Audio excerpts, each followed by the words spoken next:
أعوذ بالله من الشيطان الرجيم. بسم الله الرحمن الرحيم. الحمد لله.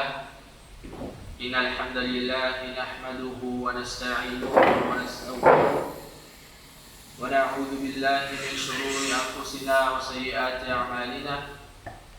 من يهده الله فلا مضل له ومن يضلل فلا هادي له.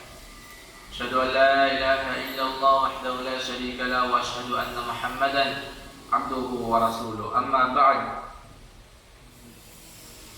Mga kapatid, mga magulang sa reliyong Islam, una, purihin, dakilain natin ang Allah subhanahu wa ta'ala, ang nag-iisang tagapaglikha.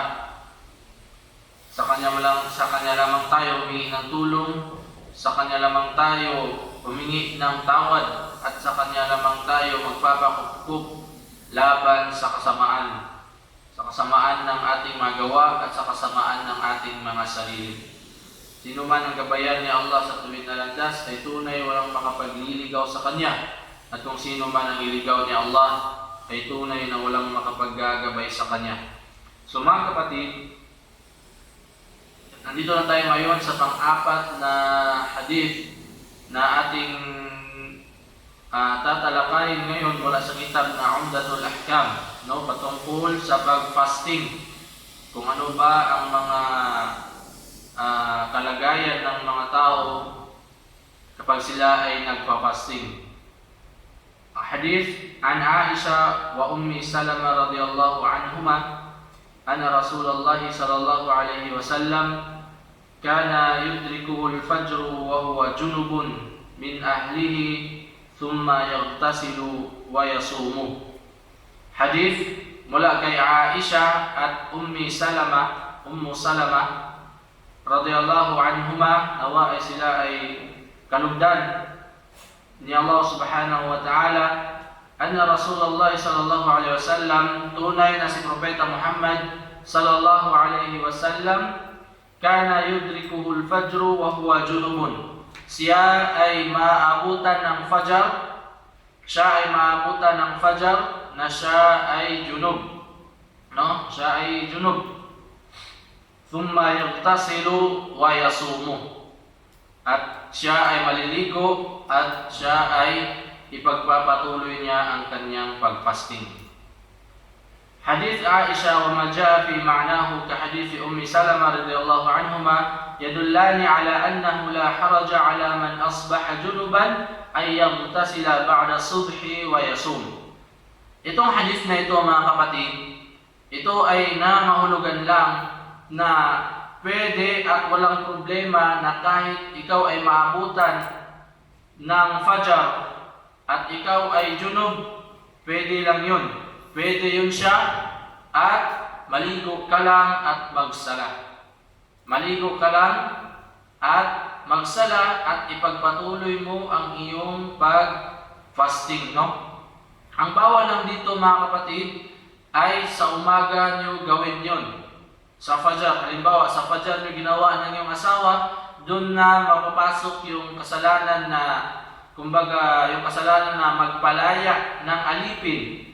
Yun yung kabayaran. Kung di kaya mag-fasting ng 2 buwan ng tuloy-tuloy, at kung hindi kaya magpakain ng 60 na katao, So, kapag sa umaga yung gagawin mo sa fajar, doon ka na magkakasala, doon na kayo magkakasala at kailangan nyo bayaran ng kafara.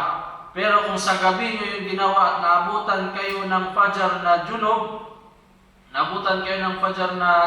walang problema doon, maligo kayo at ipagpatuloy nyo ang pag-fasting. Okay. فلا حرج في ذلك تأخير وهكذا الحائض إذا طهرت آخر الليل وصامت واشتغلت بالسحور. At ganon din ang may regla. Yung babaeng may regla, kapag siya ay malinis na, hindi pa dumating yung fajar, siya ay malinis na at hindi pa dumating yung fajar, pwede na siyang mag-fasting, Pwede na siyang mag-fasting at pwede na siyang, kahit maligo lang siya, kahit naubabutan pa siya ng fajar, kahit sa fajar na siya maligo, no, kung siya ay busy na paghahanda ng sahur. Kung siya ay busy sa paghahanda ng sahur, kumbaga pwede sa kanya at walang problema na maligo sa fajar, sa oras ng fajar, at mag-fasting siya, ipagpatuloy niya ang kanyang mag-fasting. At wag lang mga kapatid na kumbaga pagsikapan lang ng bawat isa na siya ay maligo kaagad, no? Pagkatapos ng adhan o di kaya hindi pa mag-iqama, pagsikapan niya na maligo kaagad siya upang siya ay makasama sa salatul jamaah. Salatul jamaah upang siya ay makasama sa kumbaga sa iba na sila ay sabay-sabay na magsala. So, yun din ang mga nufasa, yung mga nanay na bagong kapanganak lamang at siya ay malinis na, no, bago ang salatul fajar, ganon din ang kanyang sitwasyon at ganon din ang kumbaga pareho lang din ang kanilang sitwasyon. Yung junub, yung may regla at yung mga kakapanganak lang at siya ay malinis na bago ang fajar, maliligo sila. Kumbaga pwede silang maligo after adhan al-fajar o pagpasok ng fajar. Maligo lang at ipagpatuloy ang kanilang pag-fasting. So yun po mga kapatid, ang hadith na ating makukuha sa araw na ito, inshallah subhanahu wa ta'ala. Nawa ay bigyan tayo ng Allah subhanahu wa ta'ala ng barakah sa ating pag-aaral sa reliyong Islam at gawin niya tayong mga taong sinasabuhay yung kaalaman, inshallah subhanahu wa ta'ala. Allahumma amin. So kung walang tanong, may tanong ba? So, kung walang tanong, inshallah subhanahu wa ta'ala, hanggang dito na lamang. Sallallahu ala nabiyina Muhammad wa ala alihi wa sahbihi ajma'in wa akhiru da'wana alhamdulillahi rabbil alamin. Assalamu alaikum wa rahmatullahi ta'ala wa barakatuh. Salam. Pwede mong tanong siguro pero hindi sa hadith. Okay lang tayo. Meron kasi nagtanong na